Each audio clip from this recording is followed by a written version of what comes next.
Idi Sagassi, je suis le trésorier du CDS, Centre Comité de développement sanitaire du Centre de santé de Koumpentoum. Pourquoi une visite guidée avec la presse dans différents locaux? Qu'est-ce qui se passe exactement? Voilà, comme on dit, comme nous sommes dans le jargon sanitaire, comme disent les médecins ou bien les agents de la santé, donc tout le temps ils nous parlent de santé préventive. Donc comme on dit, mieux vaut prévenir que de guérir. Là actuellement, donc nous les lançons donc ces mêmes mots. Actuellement, nous sommes là pour alerter l'opinion nationale, surtout nos autorités étatiques, plus particulièrement le président de la République, pour qu'il revoie la situation du centre de santé de Koumpentoum. Parce que vous avez noté avec nous lors de la visite que partout où nous irons, partout où nous allons, donc il y a un problème d'étanchéité dans tous les locaux, que ce soit les salles d'hospitalisation, que ce soit le bloc opératoire, que ce soit la maternité. Donc vous avez vu pratiquement, si nous entrions dedans, vous allez voir que donc, nous sommes à ciel ouvert. Quand il pleut, il y a pratiquement tout le temps, donc on constate des flaques de partout, de gauche à droite. Et ça, cette situation, ça date depuis très longtemps, parce que depuis presque 4 ans, même l'actuel ministre de la Santé, le ministre Khemes, lorsqu'elle était directrice de la santé, elle a eu à faire une visite ici dans le centre de santé et pratiquement elle a constaté avec nous ces mêmes problèmes. Et elle-même nous a dit que ça, c'est pas un problème de santé, c'est pas un problème des comités de développement sanitaire. Mais c'est nous, le ministère de la Santé, c'est nous qui allons prendre ça en charge. Avez-vous interpellé l'autorité au niveau local? Bon, au niveau local, nous avons interpellé le préfet administratif. Aussi, les médecins aussi sont au courant, les autorités locales également. Ils étaient au courant. Même il y a eu un temps, donc nous avons dit que nous allons fermer la maternité. Mais après, entre-temps, le préfet a fait de son mieux. Donc finalement, il a décroché l'avis favorable du conseil départemental. Et c'est le conseil départemental qui a eu donc à refaire l'étanchéité donc de la maternité.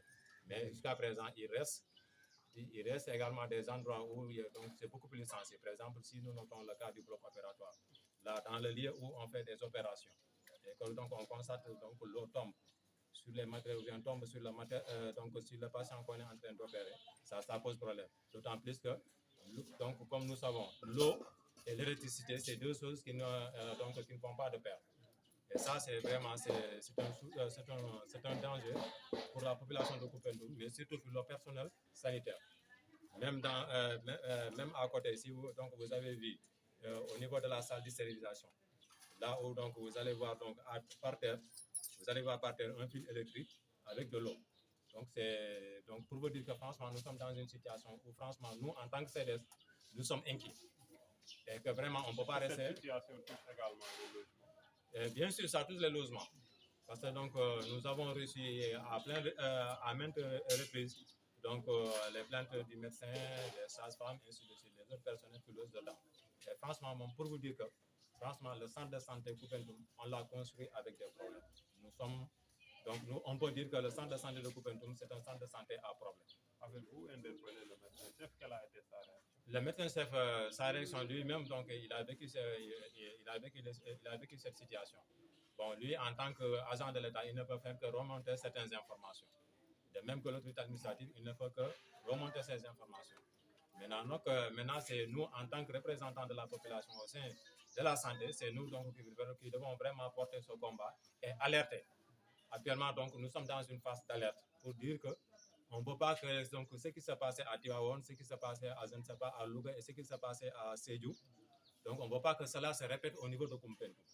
Donc c'est pourquoi vraiment nous donnons également vraiment pour alerter et dire qu'à l'État, vraiment il y a des choses urgentes qu'il faut régler dans le centre de santé de Koumpentoum. Et si par malheur, on ne le souhaite pas, si ça arrive, que franchement qu'ils sachent que donc ce n'est ni la responsabilité du CDS, ni la responsabilité du médecin-chef, ni la responsabilité du personnel de santé, mais c'est la responsabilité du ministère de la Santé, mais plus particulièrement la responsabilité du président de la République. Et par rapport au groupe électrogène? Par rapport au groupe électrogène, donc, tantôt, j'ai dit que le groupe, ce n'est pas un groupe neuf. L'entrepreneur, il a refait le groupe en faisant, donc, comme on dit en termes wolof, en faisant des nice. c'est un ancien groupe. Et comme nous sommes en période d'hivernage et tout le temps nous notons des coupures d'électricité et qu'on ne le souhaite pas. Donc, à tout moment, donc, le bloc peut entrer un patient pour l'opérer et subitement le courant, qu'on n'a pas de courant et qu'on allume le groupe et que le groupe saute.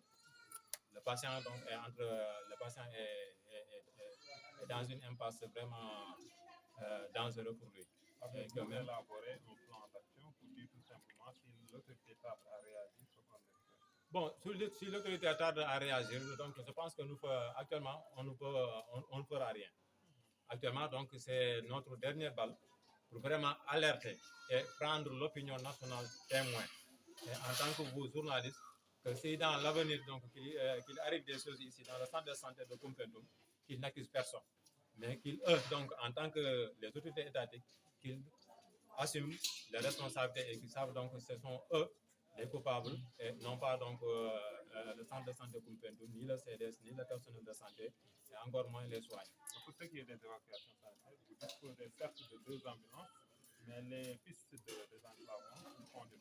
Voilà, donc parlant de là, d'abord nous tenons vraiment à remercier le président ou bien le ministre de la Santé de nous avoir donc doté deux ambulances. Et franchement, c'est 2 ambulances de tout terrain. Mais malheureusement, ici à Koumpentoum, nous n'avons pas de routes praticables, surtout en période hivernale. Par exemple, si vous prenez le trajet entre Koumpentoum et Lumbi, c'est presque plus de 100, c'est vers 100 km. Donc aller-retour, ça fait 200 km. Vous voyez ce que ça fait, alors que les routes ne sont pas praticables. Même je me rappelle, même le ministre des Forces armées, il a eu à faire un passage, mais même lui-même, donc, il reconnaît donc que ces routes-là sont impraticables. Donc lui, en tant que ministre, en tant que membre du gouvernement, je pense que donc il doit vraiment porter ce plaidoyer pour que franchement donc les routes dans le département de Koumpentoum, donc qu'on revoie ces routes-là. Parce que donc, franchement les routes sont impraticables dans toutes les villes.